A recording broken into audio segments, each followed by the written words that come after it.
Hello everyone, welcome to my channel अपनी tuition classes. So guys, इस video lecture से ही हम एक नया टॉपिक, एक नया चैप्टर और एक नया सब्जेक्ट शुरू करने जा रहे हैं, जो कि है हिस्ट्री, जिसका हम करने वाले हैं चैप्टर 4 मुगल डायनेस्टी। सो गाइस, इस चैप्टर में हम पढ़ेंगे, मतलब इस वीडियो लेक्चर में हम पढ़ेंगे मुगल्स एंड मुगल्स। तो हम पढ़ेंगे कि मुगल्स क्या होते हैं, और हम साथ में ये भी पढ़ेंगे कि मुगल्स के मतलब सक्सेसेस कौन कौन से, मतलब बाबर ने क्या किया, मतलब हुमायूं ने क्या किया, अकबर ने क्या किया।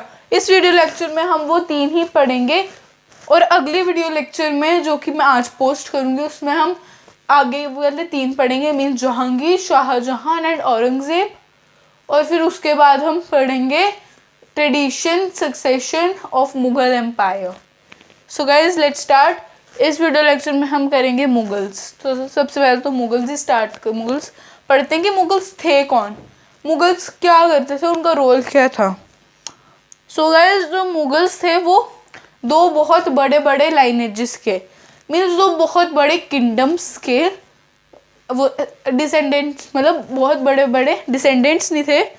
जो Mughals were descendants of 2 great lineages, कि जो मुगल्स थे वो बहुत, मतलब 2 बहुत बड़ी किंगडम्स के सक्सेसर्स थे, मतलब उनके वारिस थे, कि मतलब उनको मिलनी थी आगे, कि उनके सत्ता के वो भी थे कुछ हकदार, उनकी कुछ प्रॉपर्टी का शेयर उनको भी मिलना था। अब ऐसे नहीं देखते कि प्रॉपर्टीज का बंटवारा होता है, तो वैसे ही समझ लो कि उस टाइम पर जो था, मतलब इन 2 बहुत बड़ी बड़ी ग्रेट लाइनेजेस का जो था उनके वो वारिस थे, मतलब उनकी प्रॉपर्टी का कुछ पार्ट उनको मिलना था मुगल्स को।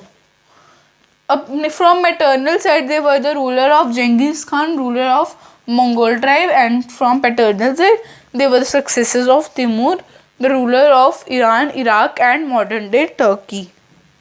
So guys, from maternal side, अब मैटरनल साइड क्या होता है? मैटरनल साइड होता है ननिहाल, मीन्स नानी का घर, एंड पैटर्नल साइड होता है ददिहाल, मीन्स दादी का घर। ठीक है। From maternal side they were the ruler of जेंगिस Khan, ruler of Mongol tribe.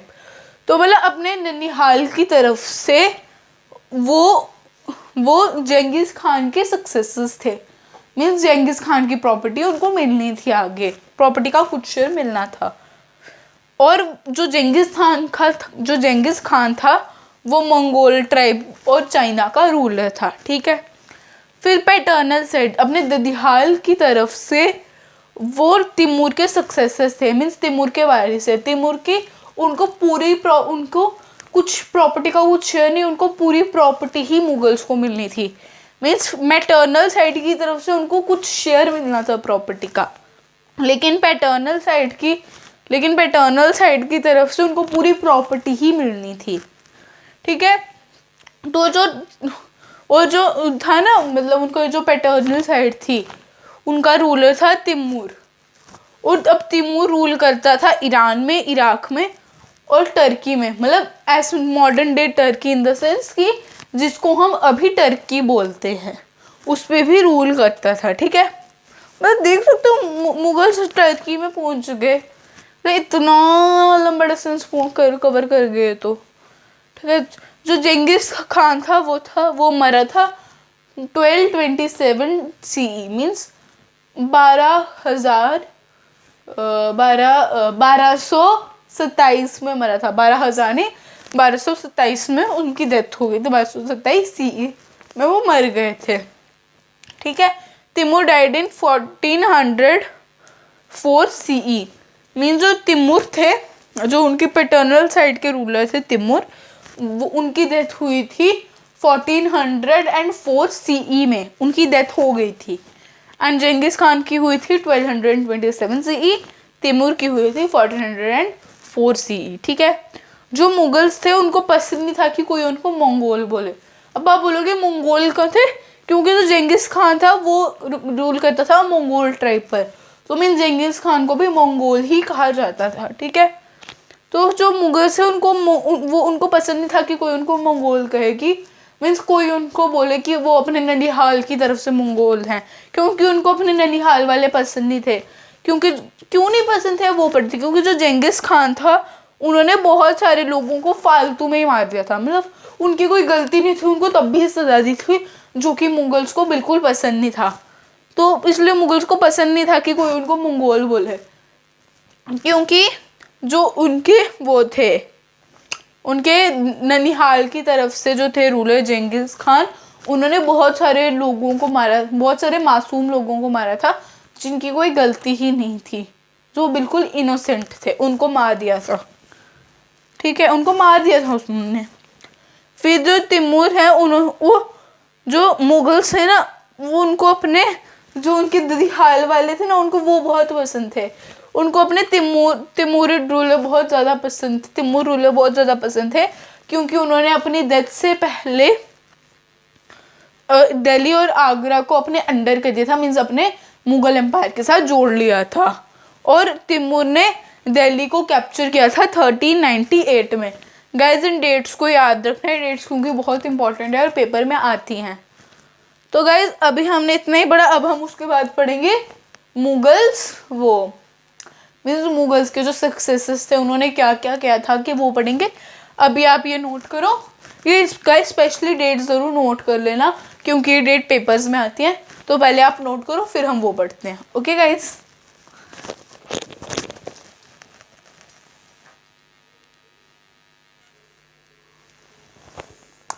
So guys अब हम पढ़ेंगे मुगल मिलिट्री कैंपेन्स कि मीन्स जब उनके सक्सेसेस आए तिमूर के, तो उन्होंने क्या क्या किया, कौन कौन से मिलिट्री कैंपेन्स किए। मिलिट्री कैंपेन्स होते हैं कि उन्होंने किस किस के खिलाफ विद्रोह किए, किस किस के साथ लड़ाइयाँ की, किस किस की जगहों को हड़प्पा डायनेस्टी नहीं, मतलब किस किस की जगहों को अपने अंडर कर लिया, किस किस को अपने साथ जोड़ लिया, किस किस ने उनकी सर्विस को माना, किस किस ने नहीं माना, और किस किस ने कैसा बिहेव किया सबके साथ, वो सब हमें पता चलेगा। So guys let's start. First आ जाता है बाबर। बाबर ने रूल किया है 1526 मीन्स 1526 टू 1530, 15,026 से 15,030 तक इन्होंने रूल किया है बाबर ने। ठीक है, जो बाबर थे उन्होंने इंडिया, वो फाउंडर थे मुगल एम्पायर के, क्योंकि जो पहले मुगल एम्पायर होता था वो इंडिया में नहीं होता, वो बाहर की कंट्रीज़ का ही था मुगल एम्पायर। पर जो बाबर थे उन्होंने मुगल एम्पायर को इंडिया में भी लाया, उन्होंने इंडिया में भी मुगल एम्पायर को इंट्रोड्यूस किया। ठीक है, Babur succeeded the throne of Fergana in 1494 कि जो बाबर थे उन्होंने फरगाना का थ्रोन सक्सीड किया था 1494 में। इसका मतलब है कि जो बाबर थे उन्होंने फरगाना को भी अपने अंडर किया था 1494 में। पता चला, बाबर ने फरगाना को अपने अंदर किया था 1494 में, मीन्स उनको अपने अंडर कर दिया था, उनको भी मुगल एम्पायर के साथ जोड़ दिया था। बाबर डिफीटेड इब्राहिम लोदी एट पानीपत इन 1526। इब्राहिम लोदी दिल्ली और आगरा पर रूल करते थे। वो इब्राहिम लोदी दिल्ली और आगरा के रूलर थे, वही दिल्ली जो कि अब हमारी कैपिटल है, इंडिया की कैपिटल है। तो पहले जो बाबर थे, वो बाबर ने इब्राहिम लोदी को डिफीट किया। इब्राहिम लोदी कौन थे?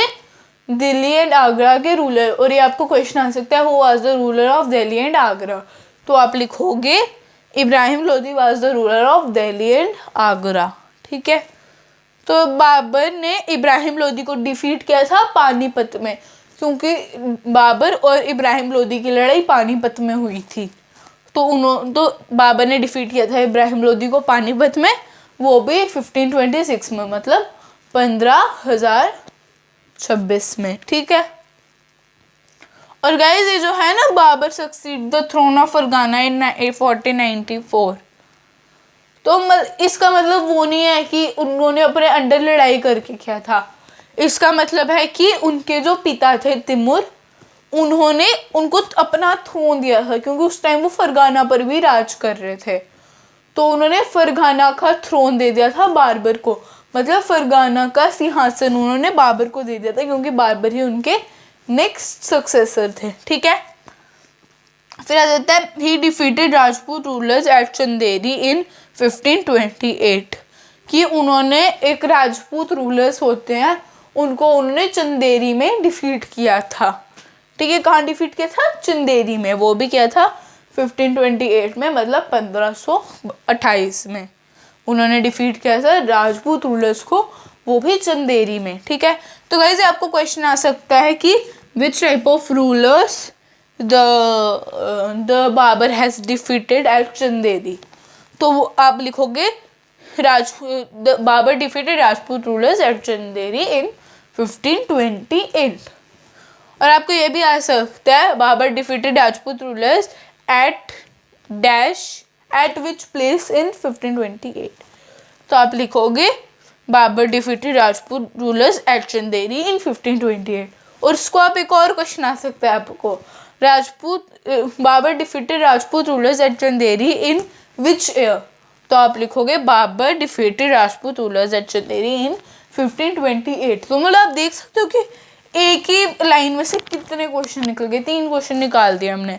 तो वैसे इनमें भी हो सकता है, इस लाइन में भी हो सकता है, सारी लाइन्स में हो सकती है कि एक क्वेश्चन को ही उलट फुलट करके कुछ भी आपको पूछ सकते हैं पेपर में। तो आपको इन सब का ध्यान रखना है, इन सब डेट्स का ध्यान रखना है, इन सब वर्ड्स का ध्यान रखना है कि किस रूलर को कब किया था, किस रूलर को कहाँ पर किया था। तो गाइज आप ये सब ध्यान रखना है क्योंकि ये चीज़ें पेपर में आते हैं।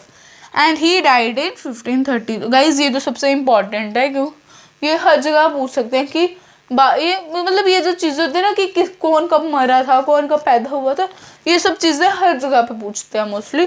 तो आपको ये ध्यान रखना है। तो ही डाइड इन 1530, ये बाबर मरे थे, बाबर की डेथ हुई थी 1530 में। ठीक है, तो ये आगे समझ बाबर सबको। अगर गाइज आपको इससे रिलेटेड कोई भी क्वेरी होती है तो आप कमेंट सेक्शन में पूछ सकते हो मुझसे, मैं आपको सबके आंसर्स दूंगी। ठीक है गाइज, आपको ज्योग्राफी का जो मैंने चैप्टर पढ़ा है एयर, साइंस का पढ़ा है सॉइल, तो अगर आपको उन दोनों चैप्टर में भी कोई क्वेरी होती है तो आप मुझसे पूछ सकते हो। ठीक है, फिर गाइज आ जाता है हुमायूं 1530 टू 1540, 1555 टू 1556। तो हुमायूं को सबसे पहले ना हुमायूं डिफीट हो गया था। हुमायूं डिफीट हुआ था 1539 में, मतलब जब उन्होंने अपनी पहली लड़ाई लड़ी ना हुमायूं ने शेर खान के साथ, तो वो उसमें डिफीट हो गए थे। तो ये पूछ सकते हैं Humayun was defeated by dash. तो आप लिखोगे शेर Khan. Humayun was defeated by शेर खान, मतलब शेर खान ने डिफीट किया था हुमायूं को 1539 में। ठीक है, तो ये भी आ सकता है from which ruler the Humayun was defeated. तो विच रूलर पूछेंगे ना तो आप ये लिखोगे शेर Khan, Humayun was defeated by शेर खान इन 1539। एक और पूछ सकते हैं शेर Khan defeated Humayun in which year. तो आप लिखोगे शेर खान डिफीटेड हुमायूं इन 1539। ठीक है, in Iran Humayun received help from Safavid Shah, कि जब शेर खान ने उनको डिफीट किया था ना हुमायूं को, तो हुमायूं मजबूर थे अपने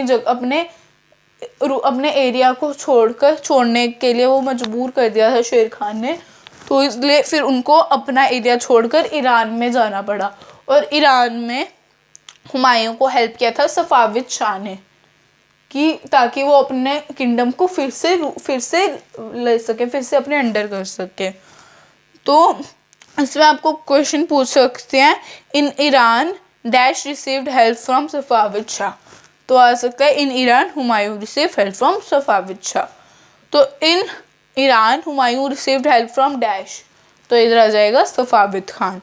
इन Iran Humayun received help from Safavid Shah, Khan ने सफाविद शाह। ठीक है, फिर आ जाएगा in dash Humayun received help from Safavid Shah, in Iran Humayun received help from Safavid Shah.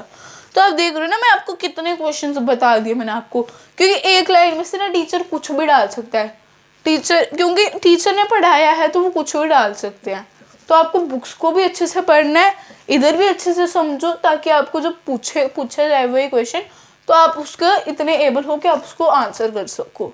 ठीक है गाइस, तो आपको ये नहीं हो कि आप एक दूसरे से पूछोगे, चीटिंग मार लोगे तो हो जाएगा। खुद करो, अगर आता है तो कर लो, उसको नहीं आता फिर तो कोई ऑप्शन ही नहीं बचता, फिर चीटिंग ही करनी पड़ती है, क्योंकि हम पेपर छोड़ने वालों में से हैं नहीं, तो चीटिंग ही करनी पड़ती है।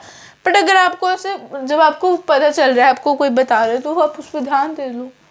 या फिर आप ना खुद भी ट्राई करोगे ना क्वेश्चंस बनाने के कि इसमें से कितने क्वेश्चंस बन सकते हैं, तो आपको खुद ही हो जाएगा कि एक लाइन में से मैंने कितने सारे क्वेश्चंस बना दिए। तो आप ये ज़रूर ट्राई करो, ठीक है।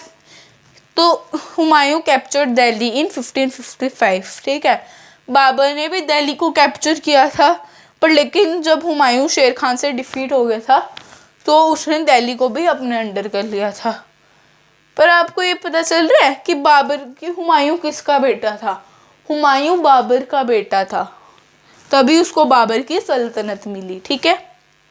ही डाइड इन 1556, कि हुमायूं की डेथ हुई थी 1556 में, ठीक है।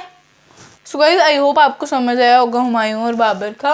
और गाइज इसके बाद मैंने आपको बोला इस वीडियो में हम अकबर का भी पढ़ेंगे।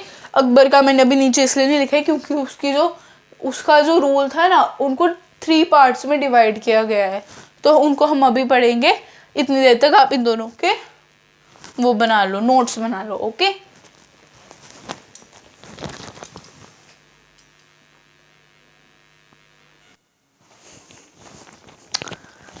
सो गाइस अब हम करेंगे अकबर का रीजन को। तो करते हैं डिस्कस, क्योंकि पहले हमने किया बाबर को, अब हुमायूं को। अब हुमायूं का बेटा आता है अकबर। तो अब अकबर का रीजन, अकबर ने 1556 टू 1605 तक रूल किया है, ठीक है। जो अकबर था उसने रूल किया है 1556 टू 1605 तक रूल। तो इसके रीजन्स को हमने 3 पीरियड्स में डिवाइड किया हुआ है। मीन्स आपको समझाने के लिए मैंने इसको 3 पीरियड्स में डिवाइड किया हुआ है। तो गाइस अब फर्स्ट पीरियड समझते हैं। तो गाइस जो फर्स्ट पीरियड है वो है 1556 टू 1570, ठीक है। तो 1556 टू 1570 तक अकबर ने क्या क्या किया उसकी पूरी लिस्ट है हमारे पास, तो उसको पढ़ते हैं, ठीक है। Akbar became independent of the regent Bahram Singh and other members of his domestic staff. तो सबसे पहले तो जो अकबर था ना वो इंडिपेंडेंट हो गया, कि मतलब उसके ऊपर वो मतलब अपने फैसले ले सकता था, वो किसी और पे डिपेंड नहीं था। तो उसने सारे अपने फैसले लिए, किसी और के कहे सुने फैसले नहीं लिए, सब कुछ अपने से किया है। उन्होंने ऐसे वो सबकी सुनता था, कि बहराम खान की सुनता था और अपने उनके डोमेस्टिक स्टाफ के जितने भी मेंबर्स होते सबकी बात सुनता था, वो सबसे मिलकर लेता था। लेकिन जो इनका फर्स्ट पीरियड था उसमें अकबर ने खुद के डिसीजंस लेना शुरू किया, ठीक है। फिर जो मिलिट्री कैंपेन्स थे, अब मिलिट्री कैंपेन्स अकबर ने लॉन्च किए, ना ही बाबर ने किए ना ही हुमायूं ने किए, उनको लॉन्च किया अकबर ने, ठीक है। बट ये जो मिलिट्री कैंपेन्स थे इनको उन्होंने सूरीज और बहुत सारे अफगान्स थे और उनके जितने भी नेबरिंग किंगडम्स थे, Malwa and Gondwana. So guys जो ये जो मिलिट्री कैंपेन्स थे ना, इनको अकबर ने लॉन्च किया था सूरीज के खिलाफ, क्योंकि सूरीज उनके सूरीज जिस एरिया पे राज करते थे ना, वो एरिया भी बहुत बड़ा था और उनको अपनी डायनेस्टी बढ़ानी थी आगे। तो अगर वो अपना एरिया को बढ़ाना था तो उनको सूरीज के अगेंस्ट जाना, सूरीज के खिलाफ मिलिट्री कैंपेन्स करने पड़ने थे। उनके खिलाफ जारी करने पड़े थे, क्योंकि अगर वो उस एरिया को नहीं लेते ना तो सूरीज ने करना था कि उन्होंने उनके भी एरिया को ले लेना था। तो उन्होंने किया कि सूरीज के ही एरिया को हड़पने की कोशिश की। हड़पना वो ना मुगल्स की सबसे अच्छी पॉलिसी ये थी कि वो कभी किसी के बेइज्जती नहीं करते थे। जो मुगल्स थे ना वो करते थे, पहले उनका ले लेते थे, उनका किंगडम अपने अंडर कर लेते थे, उनको जीत के अपने अंडर कर लेते थे उनका किंगडम। हड़पते नहीं थे वो किसी का किंगडम हड़पते नहीं थे, वो जीत कर लेते थे उनका किंगडम। पर लेकिन फिर उन्हीं के किंगडम को वो उनको वापस कर देते थे।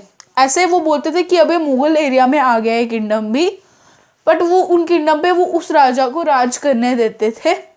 वो कहते थे आप राज करो, पर उनको टैक्स देना पड़ता था मुगल्स को। पर मुगल्स कभी दूसरे राजा की इंसल्ट नहीं करते थे।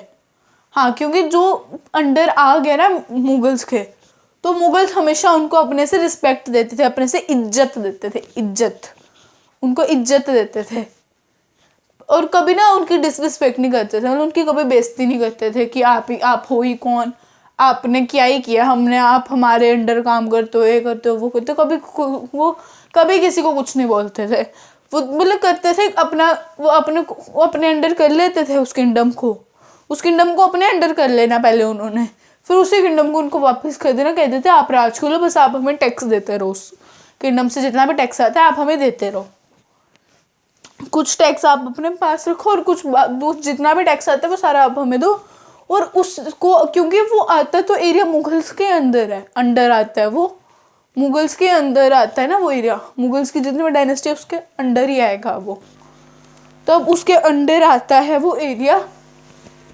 तो अब उनकी ग्रोथ हो रही है, उस एरिया चल रहा है, अच्छे से नहीं चल रहा है, वो सब किसकी रिस्पॉन्सिबिलिटी है, मुगल्स की। तो मुगल्स उसको टाइम पे उतना खर्चा भी देते थे किंग्स को कि वो चलाएं उसको। कभी कभार किंग्स इतना अच्छा करते थे वो खुद ही चलाते थे किंगडम को नहीं, मतलब अपने जो एरिया उनको दिया गया है मुगल्स के द्वारा, उनको बहुत अच्छे से चलाते थे। तो ये जो मिलिट्री कैंपेन्स लॉन्च किए थे अकबर ने, वो थे सूरीज के अगेंस्ट, और जितने भी अफगान्स थे उनके अगेंस्ट थे। ये अब उनके नेबरिंग किंगडम्स के अगेंस्ट थे। जो उनके नेबरिंग किंगडम्स कौन कौन से थे, उनके नेबरिंग किंगडम्स में आते हैं मालवा एंड गोंडवाना। इन दो किंगडम्स के खिलाफ भी थे उनके मिलिट्री कैंपेन्स इन युद्ध। So these military campaigns was to suppose the revolt of his half brother Mirza Hakim and Uzbeks। ये जो मिलिट्री कैंपेन्स थे ना, ये था कि अपने हाफ ब्रदर, जो उनका सौतेला भाई है मिर्ज़ा हकीम, वो अकबर के साथ मतलब उनकी बनती नहीं थी। हाफ ब्रदर होता है सौतेला भाई, मतलब जो मिर्ज़ा हकीम था उनके साथ बनती नहीं थी, मतलब उनकी अकबर के साथ बनती नहीं थी। तो उन्होंने उनके खिलाफ विद्रोह किया था, मतलब बहुत सारे लोगों को साथ में लेके उनके खिलाफ विद्रोह किया था। मिर्ज़ा हकीम ने अकबर के खिलाफ विद्रोह किया था और उज़्बेक्स ने भी यही किया था। तो ताकि उनका विद्रोह कम हो जाए, ताकि वो विद्रोह ना कर पाए, हमारे खिलाफ विद्रोह ना करें वो मिलिट्री, मीन्स अकबर के खिलाफ मिर्ज़ा हकीम और उज़्बेक्स विद्रोह ना कर पाए, इसलिए उन्होंने युद्ध छेड़ दिया उनके साथ कि युद्ध करो और एक ही बार में सारा काम ख़त्म करो। कि भाई इतना क्यों करो, सीधा काम ख़त्म करो सारा, मतलब या फिर एक होगा कि या फिर मुगल्स की डायनेस्टी उनके पास जाएगी या फिर उनकी डायनेस्टी मुगल के पास आएगी।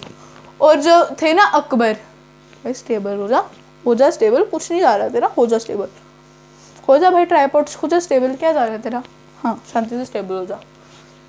तो वो थे ना जो मिलिट्री कैंपेन्स थे, क्योंकि जो उनका जो हाफ ब्रदर था ना सौतेला भाई था मिर्ज़ा हकीम और उज़्बेक्स, तो उन्होंने एक बार युद्ध छेड़ दिया ताकि या फिर मिलिट्री का कैंप या फिर मुगल्स की डायनेस्टी है वो उनके पास है, या जो उनकी डायनेस्टी है वो मुगल्स के पास है। और ये बात है जब मुगल्स करते थे, मतलब जब अकबर का रूल चल रहा था, अकबर के रूल में, अकबर के राज में कोई घुस नहीं सकता था उसकी कंट्री को छीनने के लिए, मतलब अकबर इतना पावरफुल आ जाता था रूलर कि उनके राज में कोई घुस नहीं सकता था। फिर एक बार अगर घुस गया ना तो फिर हार के जाता था। और ना जब तक अकबर थे ना तब तक ब्रिटिश भी नहीं घुस पाए थे हमारी कंट्री में। फिर तो जब अकबर की डेथ होगी फिर उसके बाद आए थे ब्रिटिश इंडिया में, वरना जब तक अकबर का रूल चल रहा था ना, जब तक अकबर जिंदा था तब तक उसने घुसने ही नहीं दिया ब्रिटिशर्स को अंदर, अपने अंडर उसने घुसने ही नहीं दिया अपनी डायनेस्टी के अंदर। और जब ना अकबर था ना, अकबर का रूल था, तो तब जो हमारा देश था उसको सोने की चिड़िया भी कहा जाता था। बट भाई अब फिर जब वो ब्रिटिशर्स आ गए ना, फिर उन्होंने हमारे सब कुछ ही, हमारे सोने की चिड़िया को ही मतलब ऐसे बर्बाद कर दिया पूरा। उन्होंने अपने इतने टैक्स, फिर भले ही वो चले भी गए इंडिया से, बट करके गए कुछ हमारा अच्छा भी करके गए और कुछ बहुत अमाउंट में हमारा बुरा भी करके गए। अच्छा ये करके गए कि उन्होंने हमें बहुत सारी फैसिलिटीज़ प्रोवाइड कर दी, मीन्स गवर्नर बना गए, प्रेसिडेंट, प्राइम मिनिस्टर, उन्हीं के आने के बाद बने ये सब रेलवे स्टेशंस, एयरपोर्ट्स, ये सब उन्होंने ही किया है। तो अगर वो नहीं आते तो शायद से हम अभी भी, हाँ अगर ब्रिटिशर्स नहीं आते ना तो शायद से अभी भी ये राजा वगैरह वाले ही चल रहा होता कि राजा का बेटा ये करेगा, राजा का बेटा आगे डायनेस्टी संभालेगा, तो अभी तक यही चल रहा होता। पर जब ब्रिटिशर्स आए ना उसके बाद से ये सब बंद हो गया। ब्रिटिशर्स, जहांगीर के रूल में ब्रिटिशर्स घुस चुके थे, तो वही चीज़ हो गई ना कि मतलब जब तक अकबर था ना तब तक उसने घुसने नहीं दिया ब्रिटिशर्स को। और मतलब वही हो गया ना कि ब्रिटिशर्स ने अच्छा भी किया और बुरा भी किया। बुरा तो उन्होंने बहुत कुछ किया, और अच्छे में भी उन्होंने बहुत कुछ करके गए हैं। अगर ये बात है, अगर ये फैक्ट है, अगर ब्रिटिशर्स नहीं आते ना हमारी कंट्री में तो हमारी कंट्री मतलब अभी तक वही राजा वाला ही चल रहा था कि राजा, हमारी कंट्री का अभी भी कोई राजा होता, कोई रूल कर रहा होता हमारे ऊपर, तो वही सब कुछ कर रहा था कि रूल करता वो हमारे ऊपर, उसका बेटा राजा बनता, ये करता वो करता, फिर वही सब चीज़ें आ जाती। हाँ, पर जब ब्रिटिशर्स घुस गए ना एक बार अकबर के रूल के बाद, फिर उन्होंने अच्छा भी किया, बहुत अच्छा भी किया और बहुत बुरा भी किया। बट ये बात है कि जब तक अकबर थे ना, तब जब तक अकबर था तब तक उसने ब्रिटिशर्स को घुसने नहीं दिया अपने अंदर, अपनी डायनेस्टी में, उसने अपने इंडिया में घुसने नहीं दिया ब्रिटिशर्स को। उन्हें बोला निकलो, तुम्हारे लिए नो एंट्री का बोर्ड है ना, निकलो यहाँ से, कोई आवश्यकता नहीं है आपकी हमारे सोने की चिड़िया में। बट फिर जब सोने की चिड़िया एक बार जब ब्रिटिशर्स घुस गए, फिर अब सोने की चिड़िया बोलता ही नहीं कोई इंडिया को। अब ऐसे ही आ जाता है कि एंशिएंट टाइम में बोलते थे सोने की चिड़िया, अब कोई नहीं बोलता सोने की चिड़िया, क्योंकि अब है भी नहीं। पहले थी बट अब है नहीं, क्योंकि ब्रिटिशर्स ने हमसे छीना भी बहुत कुछ है। अगर हम ये कहें ना उन्होंने बहुत कुछ किया भी है तो बहुत कुछ छीना भी है हमसे। हमारे सोने की चिड़िया को पता नहीं उन्होंने क्या करके छोड़ा था, हमारी सोने की चिड़िया को। और टॉपिक अकबर का चल रहा है, हम पता नहीं कहाँ पहुँच गए हैं, तो उस चीज़ को छोड़ो। तो वही था कि उन्होंने फिर जब उन्होंने उनके अगेंस्ट मिलिट्री कैंपेन्स कर दिए थे, फिर आया कि उन्होंने अकबर थे, उन्होंने सिसोदिया एक कैपिटल है चित्तौड़ की, चित्तौड़ एक जगह थी एंशिएंट टाइम में, उसकी कैपिटल थी सिसोदिया, उसको अकबर ने 1568 में अपने अंडर कर लिया था। ठीक है, फिर 1569 में अकबर ने रणथंभौर एक जगह थी उसको भी अपने अंडर कर लिया था। तो ये थी उसकी जर्नी 1556 से 1570 तक। ठीक है, तो अब उसकी जर्नी आएगी 1570 टू 1585 तक, फिर 1585 से 1605 तक। तो पढ़ते हैं 1570 से 1585 तक। Military campaigns in Gujarat were followed by campaigns in the east, in Bihar, Bengal and Orissa. तो जो अकबर ने ना, उन्होंने गुजरात में अपने मिलिट्री कैंपेन स्टार्ट किए थे, सिर्फ गुजरात में किए थे अभी। पर फिर जब उन्होंने गुजरात में किए ना, फिर उसके बाद उन्होंने ईस्ट में बहुत सारी जगहों पर भी अपने कैंपेन स्टार्ट किए, जैसे कि बिहार, बंगाल एंड उड़ीसा। इन तीनों स्टेट्स में भी उन्होंने अपने कैंपेन शुरू कर दिए। These campaigns were complicated by the 1579-15 to 1580 revolt in support of Mirza हकीम। पर ना ऐसे तो ये कैंपेन्स अच्छे चल रहे थे, पर ना ये कैंपेन्स कॉम्प्लिकेट। गाइस, कैंपेन्स युद्ध को भी बोल सकते हो, क्योंकि जब मैंने पढ़ा ना कैंपेन्स, तो नेट पर आ रहा था कि वो मतलब डिस्कशन करते थे कि किसको कैसे हराना है। तो मतलब एक जगह पर रहकर वो डिस्कशन करना, किसी चीज़ के युद्ध से रिलेटेड डिस्कशन करना, उसको मिलिट्री कैंपेन्स कहा जाता है। और एक जगह मेरे भैया ने भी यही बताया था कि एक जगह पे डिस्कशन करने को मिलिट्री कैंपेन्स बोलते हैं। मतलब युद्ध से रिलेटेड जो थे, मतलब किसी से मतलब कुछ लड़ाई हो रही है उनसे रिलेटेड करना, या फिर किसी और चीज़ से रिलेटेड कुछ डिस्कशन करने को मिलिट्री से रिलेटेड कोई भी डिस्कशन हो उसको मिलिट्री कैंपेन्स कहते थे। और मैंने एक जगह पे पढ़ा था कि मिलिट्री कैंपेन्स का मतलब युद्ध होता है। तो गाइस, अब आपके पास दोनों मीनिंग है, और मेरे को ज़्यादा अप्रोप्रिएट लगता है कि जब हम डिस्कशन करते हैं, किसी युद्ध को लेकर डिस्कशन करते हैं, उस चीज़ को मिलिट्री कैंपेन्स बोला जाता है। क्योंकि जब आप ये लाइन पढ़ोगे ना, दीज कैंपेन्स और कॉम्प्लिकेटेड बाय द, क्योंकि रिवॉल्ट का मतलब विद्रोह होता है, तो दीज कैंपेन्स वर कॉम्प्लिकेटेड। अब युद्ध है वो तो ऑलरेडी कॉम्प्लिकेटेड होगा, उसको और कोई कितना कॉम्प्लिकेट कर सकता है।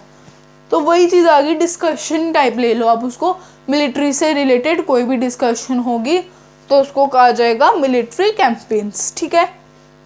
तो जो ये मिलिट्री कैंपेन डिस्कशन हो रही थी ना, इसको कॉम्प्लिकेट किया था उनके अकबर के हाफ ब्रदर मिर्ज़ा हकीम ने, उनके सौतेले भाई मिर्ज़ा हकीम ने, और उनके साथ बहुत सारे लोगों ने सपोर्ट भी किया था इस चीज़ को।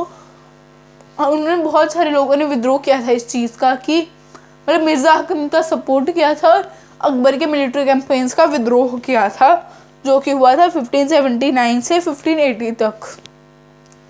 मतलब एक ही साल हुआ था ये विद्रोह, फिर उसके बाद तो अकबर ने सब कुछ ठीक कर दिया था। सो गाइज, अकबर का अभी एक और आता है पार्ट, जो कि है 1585 टू 1605। तो गाइज अभी आप इनके दो रीजन्स को, मतलब इसके दो पार्ट्स को नोट करो। तब तक मैं साइड पे जाती हूँ, आप नोट कर लो। फिर से मिलते हैं 1605 थर्ड रीजन के साथ, इन थर्ड पीरियड के साथ। शायद आप कर लो पहले नोट, फिर उसके बाद हम मिलते हैं फिर से। ओके